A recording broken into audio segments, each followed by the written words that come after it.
Hello and welcome back to the section on security goals. Previously in this section, we talked about identification and authentication. Just to summarize the concepts here that we have learned before about identification and authentication, the identification process involves making a claim to an identity, whereas the authentication process involves proving that identity. And we have seen these details previously in the lectures. In this section, we are going to talk about authorization. So now user is identified and authenticated. But if you remember, authentication just confirms and verifies the person or system involved in transaction, and it does not determine what tasks the individual can do or what resources the individual can access once he is authenticated. This brings us to this lecture on authorization. It is time to reflect and think on the question mentioned here on the screen. What tasks the individual can do or what resources the individual can access after proving their identity. And to exactly answer this question, we are now discussing this topic, authorization. Actually, it is authorization which determines whether the authenticated user has access to the particular resources or not based on the proven identity. Authorization is usually coupled with authentication so that the server has some knowledge of who the client is that is requesting access to the resource on the server. Authentication and authorization are two interrelated concepts, and together they are used to keep the transaction secure. System can determine who you are with authentication, and it can determine what you can do with authorization. But the key point to remember here is that the first step is always the authentication, while authorization is done only after successful authentication has already happened and the user is logged in. So we can say authorization is a process by which a server checks what level of access a particular authenticated user should have to view secure resources, and it also determines if the client has permission to use a resource or access a file or not.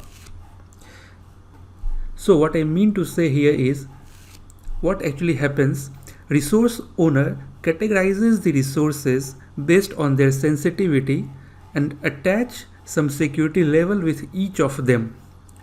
Now for the authenticated user who has already logged into this system, now for the authenticated user to access this particular resource, he must have at least minimum privilege, and this privilege can be equal or higher privilege than the security level assigned to the resource.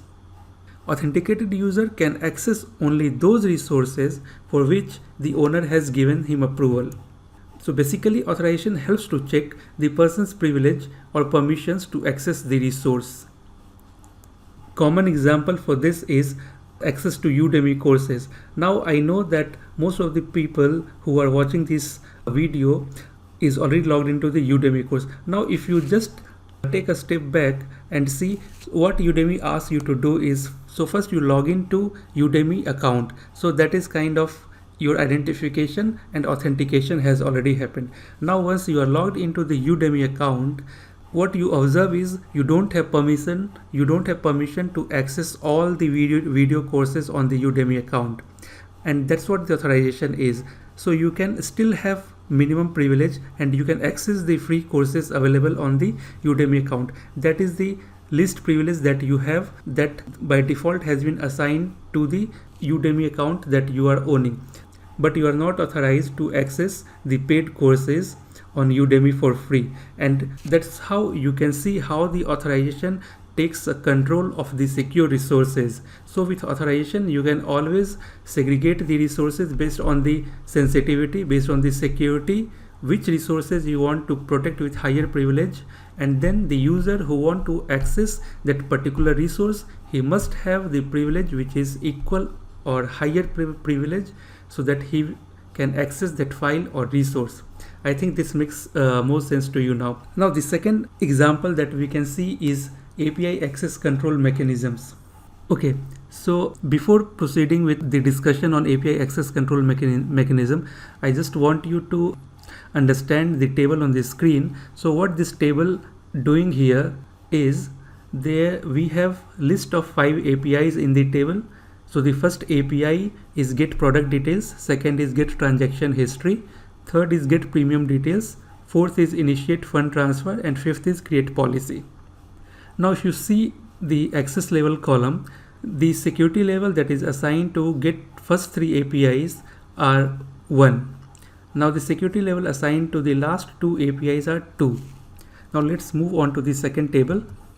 Now we have 2 clients, client ABC, which has the security level of 1 assigned to it. We have other client XYZ, and it has the security level assigned 1 and 2.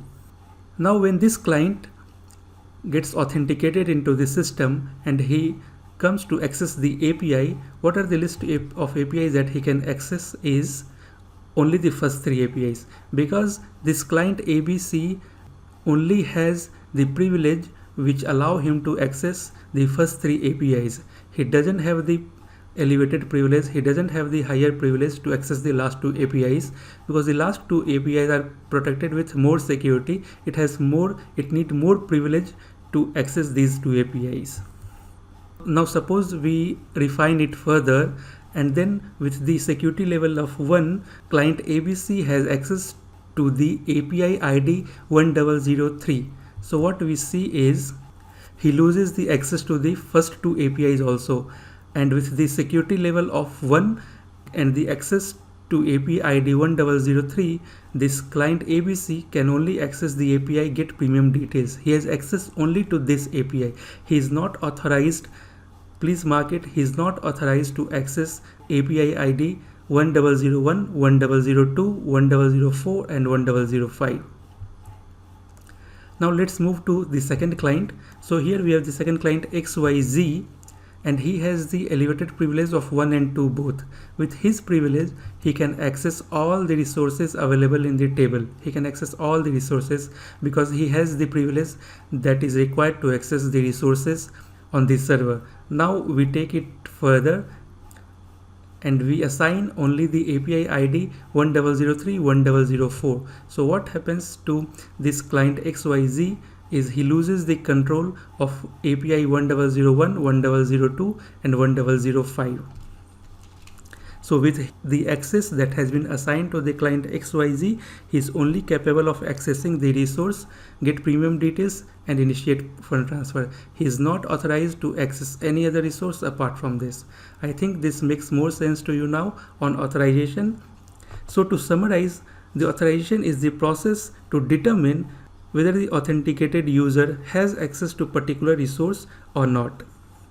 Just to conclude, before we end this lecture, it is important to understand the difference between identification, authentication and authorization. So just to give a quick recap of the concepts that we have learned till now, identification occurs when a subject claims an identity such as with a username in the Udemy account, and authentication occurs when a subject proves their identity such as with a password, and now you are logged into the Udemy account.